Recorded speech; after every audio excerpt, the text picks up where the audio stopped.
Estamos viviendo en el tiempo del fin, predicho por el profeta Daniel. Estamos por enfrentar eventos que sucederían antes del regreso de Cristo. Es como un aviso del futuro y no es atractivo. Es el drama de nuestro mundo. El pecado, el sufrimiento, la muerte, la caída de las naciones, guerras, hambrunas, la difusión del evangelio, engaños, terremotos y otros. Estamos viviendo los peligros del tiempo del fin. Todo esto es según Cristo, principio de dolores. Pero tenemos la palabra profética más segura. Cristo dijo a su pueblo: yo estoy con vosotros todos los días hasta el fin del mundo. La iglesia es la familia de Dios en la tierra y debemos entender los tiempos en que vivimos. Como continuadores del pueblo de Dios, se nos invita a salir del mundo y a prepararnos para reunirnos para la verdadera adoración, para estar en comunión unos con otros, para recibir instrucciones de las profecías que hiciera que el lucero de la mañana, Cristo Jesús, resplandezca en nuestros corazones. Asimismo, servir a toda la humanidad y cumplir con la sagrada comisión de ir y hacer discípulos. Oro para que el Señor Jesús use estos medios como instrumentos en sus manos para que usted pueda sentir el hambre y sed por más de la verdad absoluta. Que el Señor les guarde.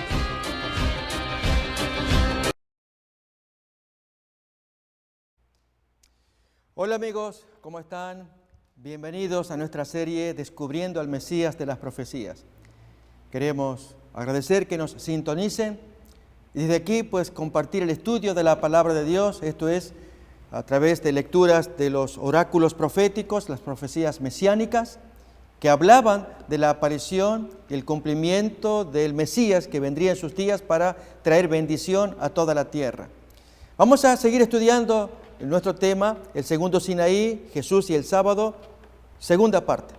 Para ello vamos al texto básico de la profecía mesiánica que aparece en Isaías capítulo 42, desde el 18 en adelante. Ya es un texto muy familiar seguramente, pero recordemos que esta fue la manera en cómo Jesús obró en sus días. Y es soportando a esos sordos y ciegos que le criticaban y él exaltaba la ley de Dios. Sordos oíd y vosotros ciegos mirad para ver.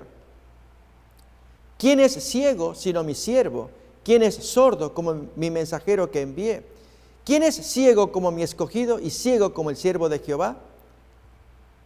Que ve muchas cosas y no advierte, que abre los oídos, pero él no oye, porque su interés es exaltar la ley de Dios más que autodefenderse de tantas cosas feas que le dijeron.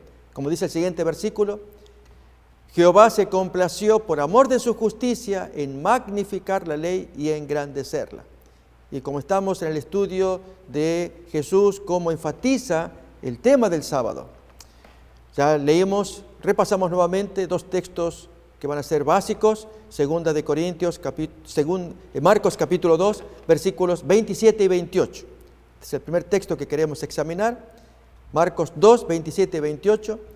Él les dice: el día de reposo fue hecho para el hombre, por causa del hombre, al servicio del hombre, y no al revés, no el hombre como un esclavo por causa del sábado, como los judíos lo habían constituido, ya lo habían desarrollado en sus días. Por lo tanto, mirar al sábado como un día de servicio, no para el judío, allí dice para el hombre, para la humanidad. Y para ello Jesús lo refuerza, hablando en el siguiente versículo de su autoridad para hacerlo. Por lo tanto, el Hijo del Hombre es Señor aún del sábado para interpretar, para corregir qué es lo que había que hacer en ese sagrado día. Una de las características que suelen traer los estudiosos y críticos de este tema es que no se puede imponer el sábado sin imponer algo que le acompaña, que le caracteriza, que es la penalidad. Es decir, todo mandamiento del decálogo trae la orden, el mandato, pero junto con ello la pena por violar el mandato. Tiene que haber algún tipo de castigo. Por lo tanto, en el caso del sábado, como trae una pena, que vamos a mirar, no se puede imponer el sábado y no imponer la pena también. La pregunta ¿es correcto ese razonamiento? Vamos a mirar entonces a continuación en Números capítulo 15, desde el versículo 32. La pena por violar el sábado. Allí se aplica para un violador que sufre el apedreamiento. Estando los hijos de Israel en el desierto, hallaron a un hombre que recogía leña en día sábado. Y los que lo hallaron recogiendo leña, lo trajeron a Moisés y a Aarón y a toda la congregación. Y lo pusieron en la cárcel porque no estaba declarado qué se le debía hacer, cuál era la pena, el castigo por violar el mandamiento de estarse en casa, allí buscando cesar las labores y buscando la comunión con Dios. Y Jehová dijo a Moisés, noten la forma en cómo Dios se expresa. Aquí hay una pena, es muy importante prestarle atención al castigo. Irremisiblemente muera aquel hombre y apedréelo toda la congregación fuera del campamento. Tan severa es la violación del mandamiento. Amigos, queremos decir con esto que este pensamiento va en continuación de aquel mandato que Dios le dio a Adán y Eva, que podían comer de todos los árboles del huerto, pero del árbol que estaba en medio del huerto, el árbol de la ciencia del bien y del mal, dijo Dios, no comerás, porque el día que de él comieres, tendrás resfrío, tendrás pulmonía, tendrás erupciones en la cara. No, no es así. Miremos el texto, prestemos atención, la violación de algún mandamiento de Dios tiene consecuencia muy grave, gravísima, involucra la muerte. Génesis capítulo 2, miramos allí, desde el versículo 16 en adelante, lo que Dios tiene que ver con el mandamiento y la pena. Mandó Jehová Dios al hombre diciendo, de todo árbol del huerto podrás comer, mas del árbol de la ciencia del bien y del mal no comerás, porque el día que de él comieres, ciertamente morirás. Así que recordemos siempre que esto es la base del mandato de Dios. Ya lo reveló en la misma creación. Hay un mandato, hay una pena por violarlo. Así como pasó con el sábado, leíamos el caso del individuo que recogió leña. ¿Por qué fue tan severo el mandamiento? Evidentemente era rebelión de parte del Señor, de este hombre que desafió el mandato de estarse allí en privado. Vamos a mirar un poco más en un texto de Éxodo 16, que al quedarse en casa, estarse quieto para buscar la comunión con Dios, este hombre lo desafió. En el desierto no hacía falta, no era necesidad buscar leña. Al contrario, allí en medio de los calores del desierto, cuántas veces los fuegos que se abrían allí traían rememoración de las prácticas idolátricas de Egipto. Pero vamos a buscar en Éxodo capítulo 16. Allí Dios da una orden con respecto a quedarse detenidos. Entre tanto, Dios les daba maná todos los días, pero en el día sábado no les daba. Abrimos entonces Éxodo capítulo 16.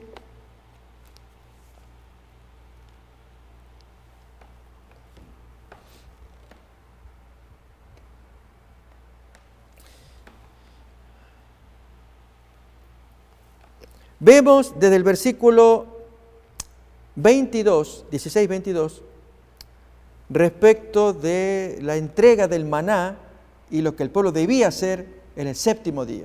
En el sexto día recogían doble porción de comida, 2 gomeres para cada uno, y todos los príncipes de la congregación vinieron y se lo hicieron saber a Moisés.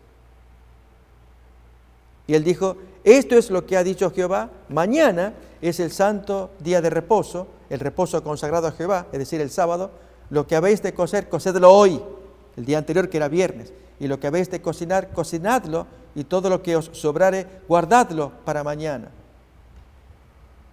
Y ellos lo guardaron hasta la mañana, según lo que Moisés había mandado, y no se agusanó ni hedió. Y dijo Moisés, comedlo hoy, porque hoy es día de reposo para Jehová, hoy no hallaréis en el campo. 6 días lo recogeréis, mas el séptimo día es día de reposo, en él no se hallará. Y aconteció que algunos del pueblo salieron en el séptimo día a recoger y no hallaron, violando el mandamiento. Dios tenía paciencia, estaba enseñándoles. Y Jehová dijo a Moisés, ¿hasta cuándo no querréis guardar mis mandamientos y mis leyes? Mirad que Jehová os dio el día sábado, por eso en el sexto día os da pan para 2 días. Notemos acá, estése pues cada uno en su lugar, nadie salga de él en el séptimo día, no necesitan, yo les proveo la comida. Así también con el caso del individuo que de una manera rebelde salió a buscar leña, no necesitaba, en el séptimo día no. Dios les proveía comida, calor, todo lo que fuera necesario, aún en forma milagrosa. El texto así nos lo dice, proveía comida milagrosa. En el sexto día, abundancia para 2 días, de modo que en el séptimo no necesitaba. Esto es lo que nos enseña la palabra de Dios.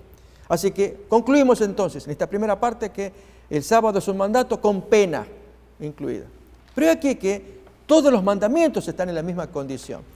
Miremos a continuación Levítico 24. Desde el versículo 10, lo que sucede a un hombre que toma el nombre de Dios en vano, viola el tercer mandamiento. ¿Qué le acontece? Levítico capítulo 24. En aquel tiempo el hijo de una mujer israelita, el cual era hijo de un egipcio, salió entre los hijos de Israel, y el hijo de la israelita y un hombre de Israel riñeron en el campamento. Y el hijo de la mujer israelita blasfemó el nombre y maldijo. Entonces los llevaron a Moisés. Y su madre se llamaba Selomit, hija de Dibri, de la tribu de Dan. Y lo pusieron en la cárcel hasta que les fuese declarado por palabra de Jehová qué había que hacer. Nuevamente, Dios daba órdenes y la gente les costaba aprender la lección. Solamente a látigos, como decimos, o la muerte en este caso, para que todo el mundo tema. El mandamiento era muy severo. Y Jehová habló a Moisés diciendo: saca al blasfemo fuera del campamento, y todos los que le oyeron pongan sus manos sobre la cabeza de él y apedréelo toda la congregación. Así los testigos, al ponerle las manos, van a confirmar que le oyeron hablar blasfemias contra el nombre, violando el tercer mandamiento. Y a los hijos de Israel hablarás diciendo: cualquiera que maldijere a su Dios llevará su iniquidad.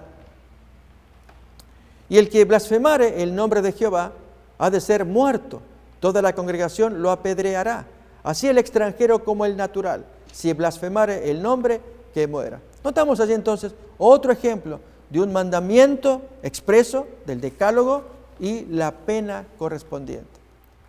Pero si miráramos otros mandamientos, el caso del quinto mandamiento: honra a tu padre y a tu madre para que tus días se alarguen en la tierra que Jehová tu Dios te da. Este es el mandamiento, el quinto de Éxodo capítulo 20, del decálogo. ¿Cuál era la pena? Miremos Levítico capítulo 20, versículo 9.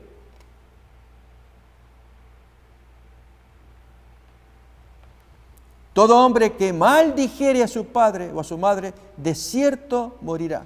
A su padre o a su madre maldijo, su sangre será sobre él. Estaba contemplado. Miramos a continuación un ejemplo, si bien es el mandato en sí, pero no se verificó la pena. O sea, no hay ejemplo. Es posible que lo hubiera habido en la antigüedad, pero no registra el texto bíblico algún ejemplo de un hijo absolutamente rebelde para con sus padres, que era un caso perdido, decimos. ¿Cómo debía actuar la congregación contra este hombre, contra este joven que deshonraba a sus padres? Nos lo cuenta Deuteronomio, capítulo 21, versículo 18. Nuevamente el quinto mandamiento con pena, con castigo. Si alguno tuviera un hijo contumaz y rebelde, que no obedeciere la voz de su padre ni a la voz de su madre, y habiéndole castigado no les obedeciere, entonces lo tomarán su padre y su madre. Notemos que es un mandato de Dios por medio de Moisés. Y lo sacarán ante los ancianos de su ciudad y a la puerta del lugar donde viva. Y dirán a los ancianos de la ciudad: este es el testimonio de los papás, este nuestro hijo es contumaz y rebelde, no obedece a nuestra voz, es glotón y borracho. Entonces todos los hombres de su ciudad lo apedrearán y morirá.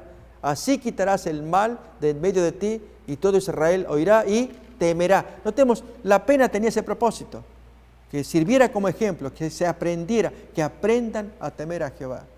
El mandamiento era claro. Lógicamente, si hoy tuviéramos que aplicar el principio, sería posible, sería dable que un padre o una madre entregaran al hijo. ¿Saben?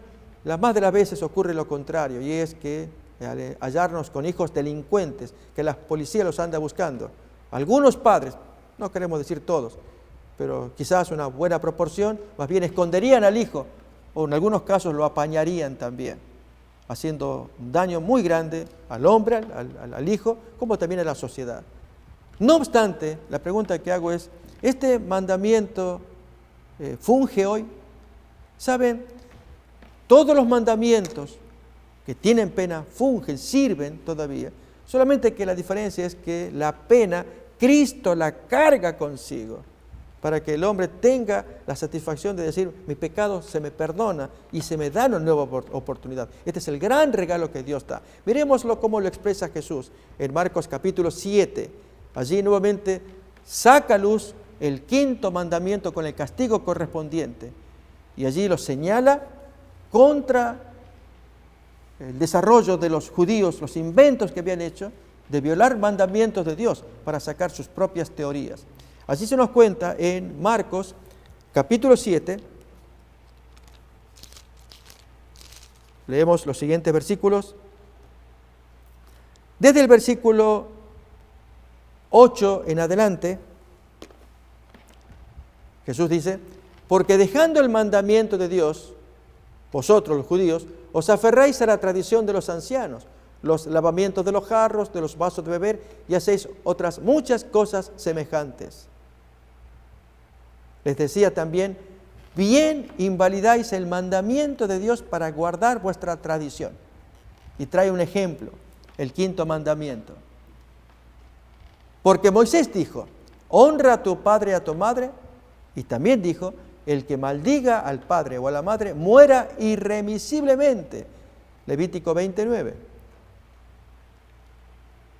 Pero vosotros decís, y allí entonces el trueque, el cambio que estos judíos hicieron, invalidando el mandato para sacar algunas teorías que a ellos les convenía. Basta que diga un hombre al padre o a la madre, es corbán, que quiere decir mi ofrenda a Dios, todo aquello con que pudiera yo ayudarte, el padre le dice al hijo, y no le dejáis hacer más por su padre o por su madre. Notemos ahora la conclusión de Jesús, invalidando la palabra de Dios con vuestra tradición que habéis transmitido, y muchas cosas hacéis semejantes a estas. Notemos que en este versículo Jesús dice que se invalida el mandamiento. ¿Cuál mandamiento? Aquel de la honra al padre y la madre y la pena consecuente por su violación. Las dos están vigentes. En la mente de Jesús, las dos están vigentes. Ustedes invalidan el mandamiento. Moisés dijo esto y también dijo lo otro. Y ustedes dan vuelta con su corbán. Con esto muestra que Jesús enseña que está vigente la pena, el castigo. Muere irremisiblemente el violador del mandamiento. Pero he aquí que esa pena Jesús la carga consigo. Él es el que muere por el pecador para que él pueda escapar si tan solamente cree en el Señor. Si no cree, merecerá el justo castigo por haber violado ese mandamiento en particular. En el caso de aquellos hombres o mujeres que violan el mandamiento de honrar a los padres. Bien, amigos, con esto queremos decir que ante el argumento de algunos que enseñan que el sábado no está vigente, porque si traemos el sábado, traigamos también la pena. Y traemos la pena, el castigo. De ningún modo se dice que no se sufre el castigo. El castigo está para ese mandamiento cuarto, como para el tercero. Lo hemos leído, Levítico 24:10, el blasfemo. Traemos el mandamiento, el quinto, honra a tu padre y a tu madre, y el que los maldice, que lo pague, que sea castigado. Levítico 29, y también Deuteronomio 21:18, donde allí se trae el ejemplo de que si los papás tienen un hijo glotón, borracho, blasfemo, apedréelo, los padres sean los primeros en denunciarlo y toda la congregación lo apedrea para que se quite el mal y la gente aprenda a temer. En otras palabras, los mandamientos del Antiguo Testamento están vigentes en Cristo. Jesús realza los mandamientos, pero el castigo lo sufre Él. ¿Qué más regalo queremos nosotros? Nos preguntamos, amigos. Esto es lo que nos enseña el Maestro. ¿Saben? Es tan importante escuchar al Señor en este planteo de Marcos 7, al revalorizar el quinto mandamiento. Moisés dijo, honra a tu padre y a tu madre, y también dijo esto, que muere irremisiblemente el violador de ese mandamiento. Pero ustedes con el corbán dieron vuelta a la cosa, invalidando lo que Dios ordena allí. O sea, está vigente, pero Jesús en su amor, Él pagó en la cruz la violación al mandamiento, pero el mandamiento está vigente. Así el quinto, así el cuarto, así el tercero y todos los mandamientos. Vamos apreciando la luz que Dios da a través de la palabra de Dios. Pero vamos a avanzar todavía con el cuarto mandamiento, la relación de Jesús. ¿Qué pasa con el cuarto mandamiento? Jesús tuvo graves problemas con los judíos. Él, al moverse en el día sábado, los desafió. Y para ello, amigos, queremos repasar el texto. Vamos a leerlo otra vez. Lo hemos leído en varias ocasiones. Y es la tradición de los judíos. Y queremos presentar algunas láminas para ilustrar lo que estamos escuchando. Hay un salto de más de 20 siglos entre lo que aconteció en el año 27, 28, fueron los años de las andanzas del Cristo, cuando Jesús aparece como Mesías, allí en octubre del año 27 en adelante, por 3 años y medio. Él lleva un ministerio hasta el tiempo actual, estamos en el 2019, 20 siglos, en que para interpretar lo que pasó allí hay detalles que el texto trae, pero no muchos. Los trae Josefo, aquel famoso historiador judío del primer siglo.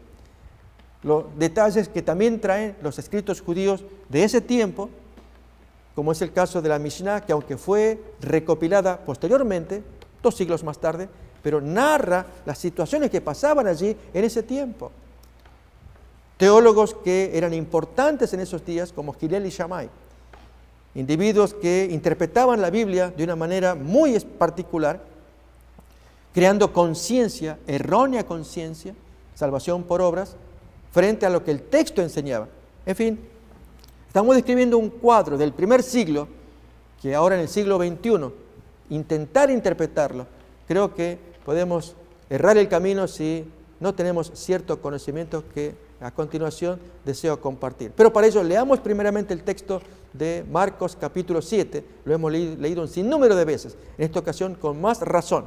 Los judíos tienen prácticas extrañas. Ellos enseñan invalidando la Biblia, lo hemos leído, el mismo texto que vamos a leer ahora, y entre ellas el sábado. Y entonces allí Jesús desafía todas esas leyes con sus enseñanzas y sus curaciones en particular. Vamos pues entonces a mirar Marcos capítulo 7, desde el versículo 1 en adelante. Se juntaron a Jesús los fariseos y algunos de los escribas que habían venido de Jerusalén, los cuales, viendo a algunos de los discípulos de Jesús comer pan con manos inmundas, esto es, no lavadas, los condenaban. Porque los fariseos y todos los judíos, aferrándose a la tradición de los ancianos, este es el tema que hoy vamos a mirar, en qué consiste esa tradición de los ancianos. Si muchas veces no se lavan las manos, no comen. Y volviendo de la plaza, si no se lavan, no comen. Y otras muchas cosas hay que tomaron para guardar, como los lavamientos de los vasos de beber. La palabra en griego original allí es bautismos. Así que ellos bautizaban los vasos de beber, los jarros, los utensilios de metal y aún los lechos.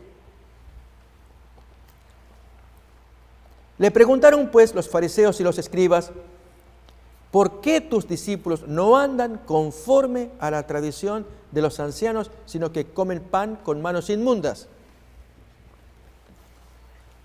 A lo que Jesús les contrapone, poniendo la Biblia, el Antiguo Testamento, como base de obediencia y no los inventos de ellos, como leemos a continuación. Hipócritas, bien profetizó de vosotros Isaías, como está escrito: este pueblo de labios me honra, pero su corazón está lejos de mí. Pues en vano me honran, enseñando como doctrinas mandatos humanos. Y luego aclara acá: porque dejando el mandamiento de Dios, os aferráis a la tradición de los hombres, cosas tales como lavamientos, recordemos, bautismos, de jarros, vasos de beber, y hacéis otras muchas cosas semejantes, y entre ellas las que nos toca estudiar hoy, que tienen que ver con el sábado.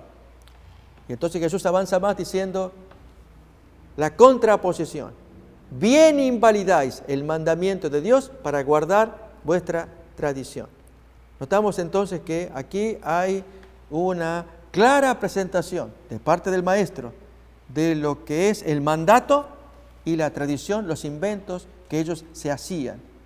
Por lo tanto, cuando Jesús ataca esos inventos, muchos de ellos relacionados con el sábado, allí es donde la interpretación tanto de los padres de la iglesia antiguos, estamos hablando de San Ignacio, muerto en el año 111 de la era cristiana, la antigua carta Pseudo Bernabé, se llama así, que data del año 130 aproximadamente, Justino Mártir, que muere en el año 165, y así el sinnúmero de escritores antiguos que escriben sobre el tema, interpretan que lo que Jesús hizo en sábado tiene que ver con el mandamiento, cuando en verdad tiene que ver con los inventos de los rabinos sobre el mandamiento. Y aquí es el detalle, el punto que queremos examinar. Vamos pues entonces a mirar a continuación cómo se constituía la autoridad entre los judíos. Esto es, había la ley escrita, o sea, Antiguo Testamento, como también la ley oral, y hablamos también de las obras de los grandes eruditos de la antigüedad. Vamos a ver en láminas a continuación. Aquí las dos grandes fuentes de autoridad entre los judíos. La ley escrita, esto es la Mikra o Tanaj, Antiguo Testamento, y junto con ello también la ley oral, que es a la cual Jesús se refiere como la tradición de los ancianos. Miramos pues.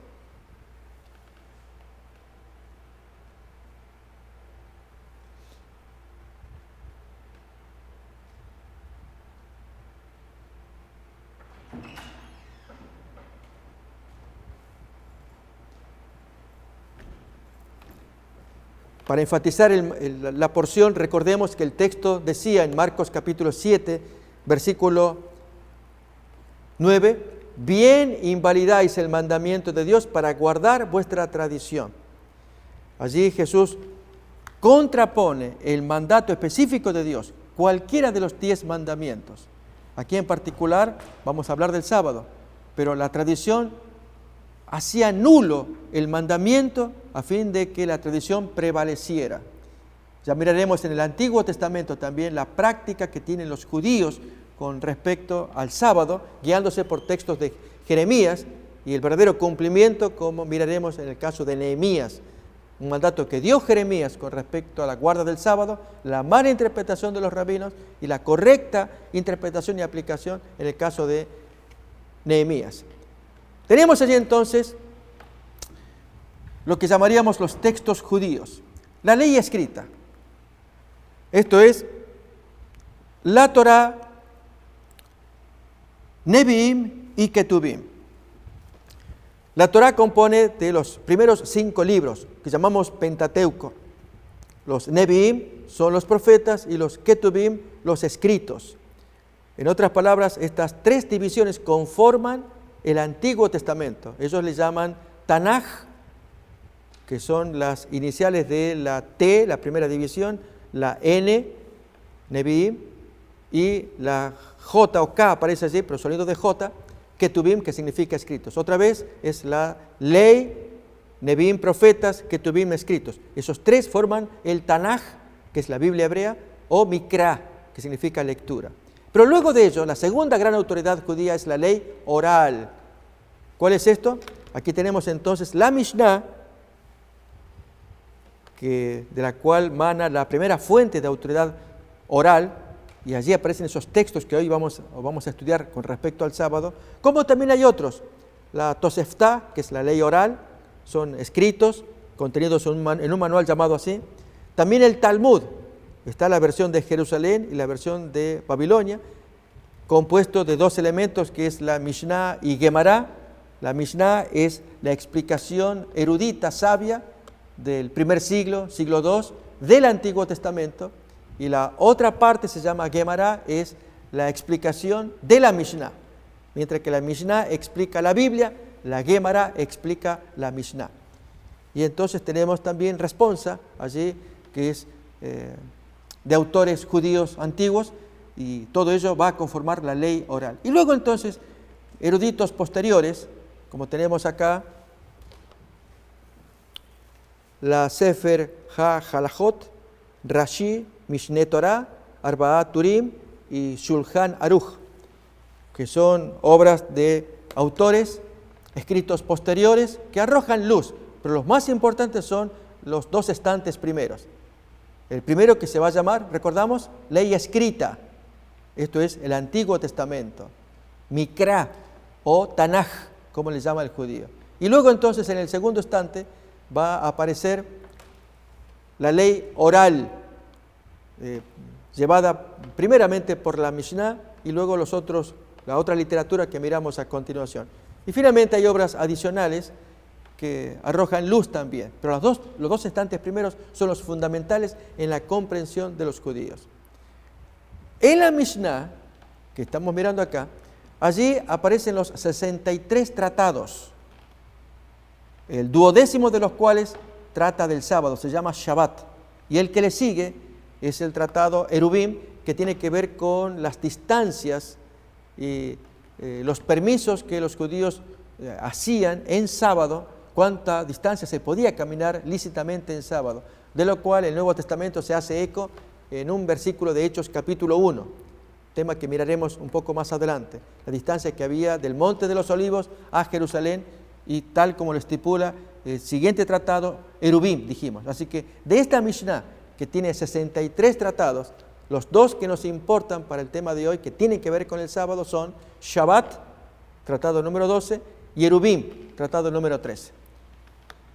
Miremos acá entonces una descripción de la Mishnah, que es el estudio repetido en 6 órdenes y 63 tratados. Fijémonos entonces, las órdenes son las siguientes: semillas, fiestas, mujeres, daños, cosas santas y purificación. Esa es la traducción de las palabras hebreas Zeraim, Moed, Nashim, Nesikim, Kodashim y Tohorot. Y cada orden trae sus respectivos tratados. Allí miramos 11 tratados para semillas, y Moed, allí aparece entonces nuestros tratados que nos interesan, que son el número 12, dijimos, el primero allí será Shabbat, y el que le sigue, Eruvim. Y así sucesivamente, tratados que tienen que ver con la vida del judío, en las diferentes áreas. Tanto el cultivo, que es el primer orden, Zerai, trae 11 tratados, trata básicamente de la agricultura y lo que el judío tenía que hacer en esos tiempos. Mientras que en el siguiente orden, festivales o fiestas, allí es donde las prácticas judías, tanto con el sábado como con otras fiestas sagradas judías, que implicaban observancia de tiempo. Y así sucesivamente los órdenes que estamos mirando allí. Aquí tenemos enumerados los 63 tratados. Fijémonos, los 11 primeros tienen que ver con el primer orden, que es semillas. El segundo orden, que es fiestas, allí miramos el número 12 y número 13, Shabbat y Eruvim. En español, sábado y fusión. Fusión porque tiene que fundirse allí los espacios permitidos y no permitidos para caminar en sábado, que vamos a mirar un poquito con detalle un poco después. Y así sucesivamente miramos los diferentes órdenes. Todo esto regulaba la vida del judío en el primer siglo, en el segundo siglo también. Y eran creaciones humanas. Jesús contra todo esto luchó. Esto es lo que nos importa saber. No contra el Antiguo Testamento, no contra las leyes de Dios, sino contra estas prácticas que ellos creaban, supuestamente para ayudarle a la vida del creyente judío a practicar mejor los mandatos de Dios. Con el tiempo esto se codifica, se establece en forma de libros, y tenemos así el Talmud. Hay dos Talmudes, el Talmud de Babilonia es el más popular y el Talmud de Jerusalén. Ambos son idénticos en lo que respecta a la Mishnah.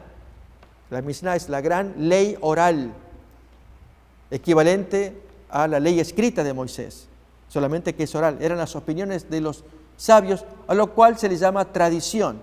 Los sabios opinaban y se lo recogía como palabra de Dios. Y la Gemara es el comentario de la Mishnah. Así que para distinguirlos, en estos tomos que estamos mirando acá, allí están los tomos del Talmud, donde comienza con una Mishnah, o sea, con un mandato legal de un sabio del tiempo de Jesús o aún posterior, o aún anterior a Jesús, eran grandes personajes reconocidos como eruditos, rabinos, sabios. Ellos hablaban, daban una opinión sobre algún texto bíblico y eso se convertía en ley. Y luego entonces, con el paso de los siglos, vienen otros sabios y ellos son los que van a opinar sobre la Mishnah. Eso se llama Gemara. Entonces, Mishnah es la primera ley que opina sobre la Biblia, Gemara es la opinión sobre la Mishnah. Juntos forman una literatura sumamente importante en el mundo judío que se llama Talmud. Vamos a ver a continuación la opinión de los judíos en sábado. Como dice acá un artículo que queremos compartir, el sábado y los rabinos en el primer siglo. O sea, la indumentaria y el gesto adusto algo nos va a indicar. Leemos así. Durante la época intertestamentaria, esto significa desde el tiempo de Malaquías, año 400, hasta la aparición de Juan el Bautista, los fariseos cargaron el sábado con una cantidad de reglamentos triviales que hicieron de él una carga en vez de una bendición.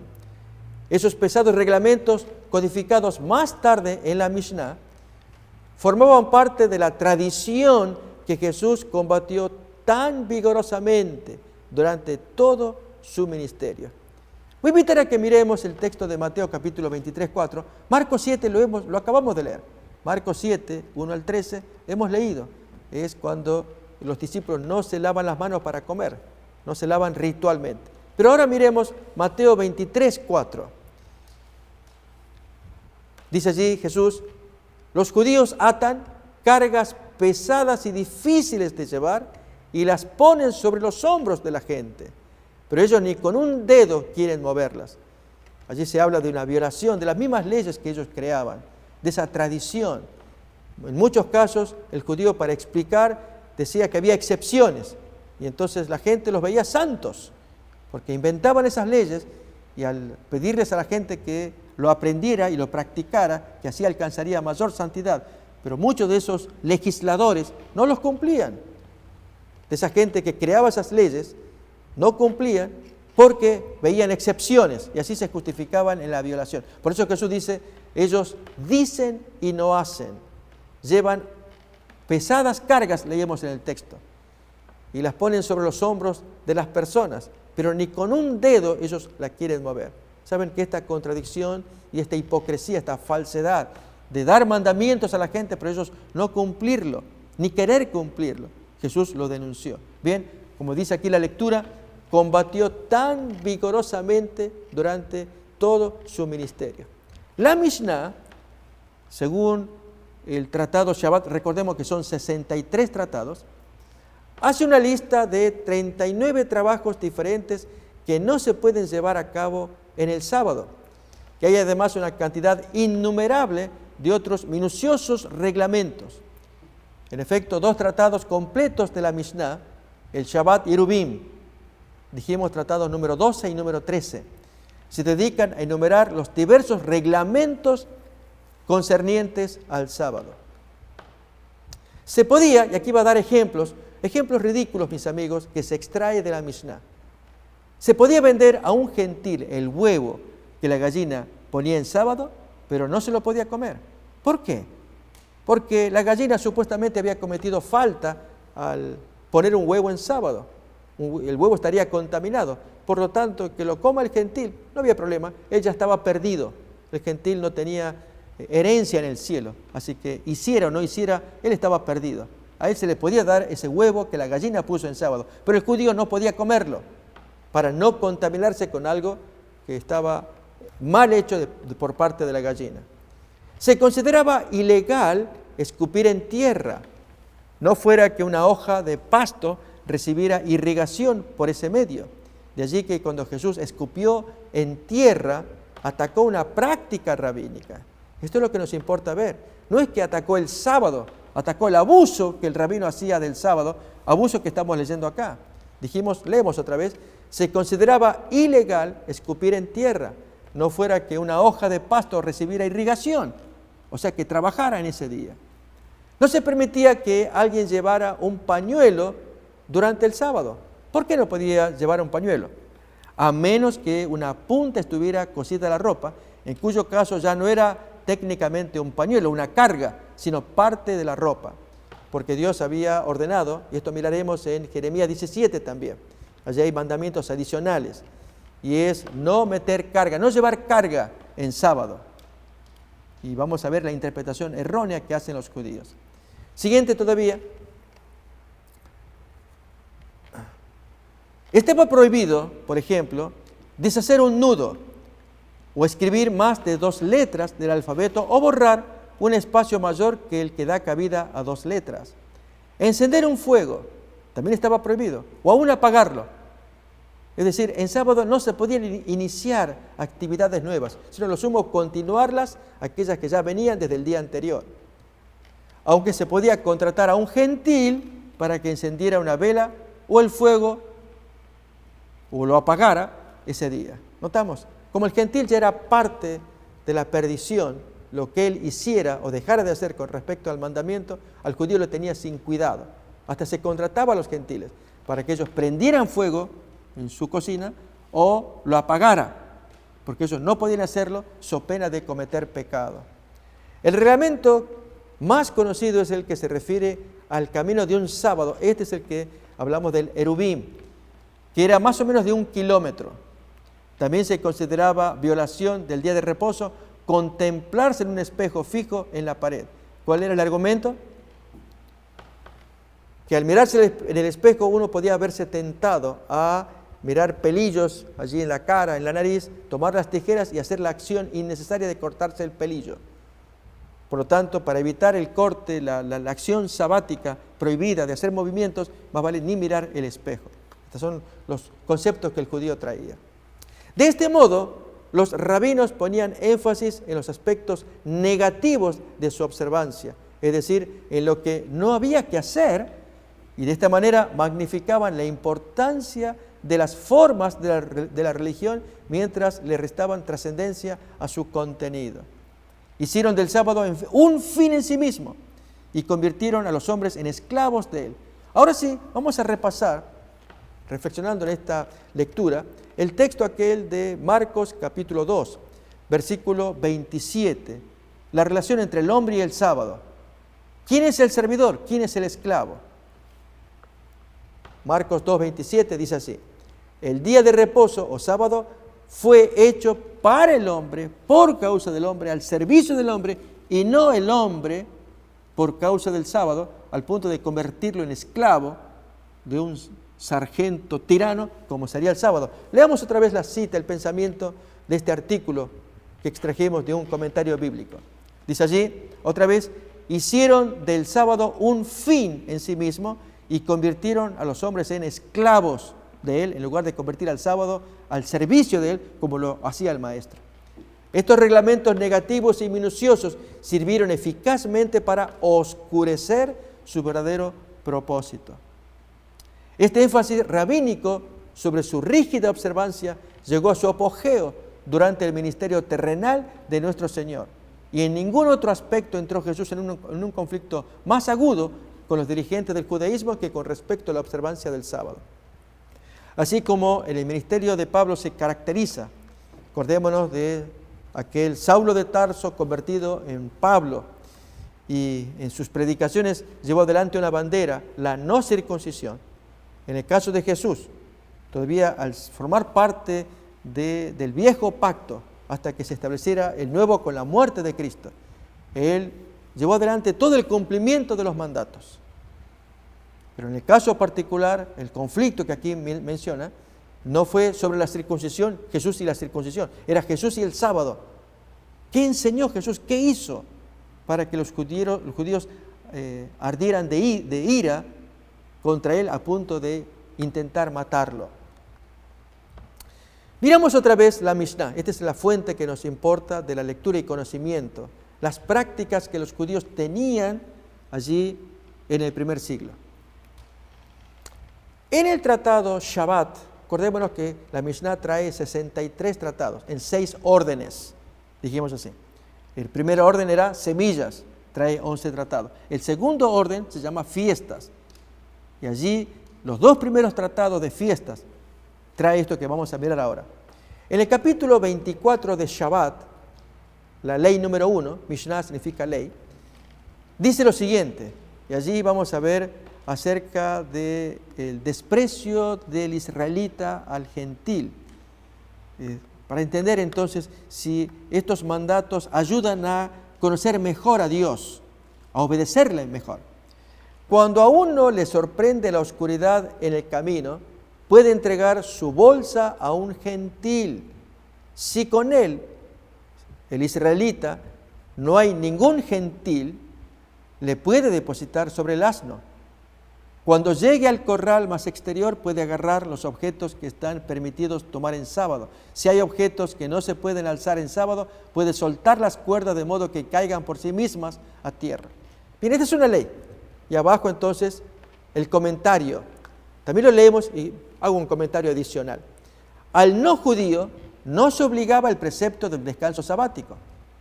En la Guemará, página 153, el folio A, se dice, el descanso del asno te ha sido preceptuado, pero el del gentil no.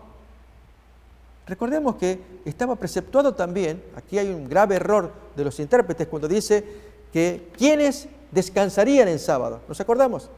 El siervo, la sierva, la bestia, el extranjero que mora dentro de tus puertas. Por lo tanto, si ese gentil extranjero venía a vivir en mi casa, también estaba obligado a cumplir el mandamiento. Pero aquí, en esta lectura humana, se nota el racismo, el desprecio a los gentiles. Seguimos leyendo. El descanso del asno te ha sido preceptuado, pero el del gentil no. El judío, sin embargo, no podía servirse directamente de otro, aunque fuera gentil, para hacer algo que estaba prohibido en sábado. Pero en este caso lo permitieron porque existía el peligro de que en caso contrario llevase el propio judío la bolsa, convirtiendo en pecado. En un momento más vamos a mirar Jeremías capítulo 17 para entender este tema de llevar la carga a la luz de Jeremías 17 y la correcta interpretación de Nehemías, que fue posterior. ¿Qué entendió Nehemías? Pero ¿qué mal interpretaron los judíos del primer siglo? Permítame ilustrar este tema del judío, el gentil y la bolsa. Están ambos comerciantes regresando a Jerusalén. Son comerciantes. Pero aquí que el viernes de tarde ya está por rayar, por caer el sábado. El judío sabe que va a tener una dificultad, primero porque está cargando una bolsa. Según Jeremías 17, texto que ya vamos a mirar, estaba prohibido cargar cargas. Por lo tanto, ¿qué hace el judío con su bolsa? No la puede arrojar al suelo. La pone sobre el asno que va en el medio. Así que tenemos al judío, el asno que pertenece al judío y el socio, el amigo gentil, que también está cargando su bolsa. ¿Qué ocurre con el judío? Sabe que no puede llevarla más porque el sol está por ponerse allí el viernes de tarde. Uno pensaría pues que la deposite sobre el asno, pero el mandamiento dice, guardarás el mandamiento tú, tu hijo, tu hija, tu buey, tu asno, tu extranjero que mora dentro de tus puertas. Esto menciona Éxodo capítulo 20, donde se ordena que guarden el mandamiento, allí en el versículo 10. Toda la familia, todos los animales que pertenecen al dueño, aún incluido el extranjero que esté morando adentro. Todos debían cumplir el mandamiento. Entonces, ¿qué hace el judío? Ahí tenemos, vamos a leerlo. Mas el séptimo día es el reposo para Jehová tu Dios. No hagas en él obra alguna, tú, ni tu hijo, ni tu hija, ni tu siervo, ni tu criada, ni tu bestia, ni tu extranjero o gentil que esté dentro de tus puertas. Así que sí estaba preceptuado el mandamiento para esa clase de gentiles que estén morando en el domicilio de uno. Pero aquí que entonces, ¿qué hacemos con la carga? ¿Se la va a poner al asno? No, porque el texto dice, ni tu bestia va a cargar, va a violar el sábado. Tiene que cumplir. ¿Qué hace el judío? Se la da al gentil. Y tal vez con cortesía le dice, ¿tú me puedes llevar la bolsa? Y el gentil que está al lado llevando la suya propia. Y llevarla, está el animal. ¿Por qué no lo carga el animal? Por favor, te pido si tú lo puedes llevar. Y el gentil tenía que ser ilustrado, entender la carga moral que el hombre tenía de no llevar esa carga.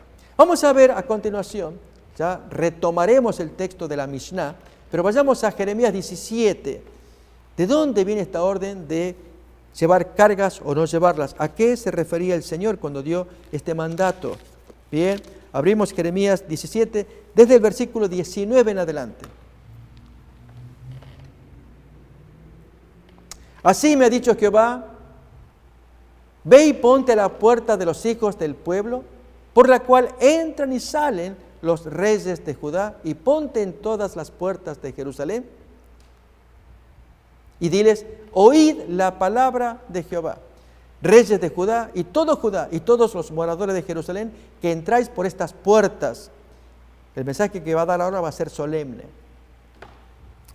Así ha dicho Jehová, guardaos por vuestra vida de llevar carga en sábado y de meterla por las puertas de Jerusalén.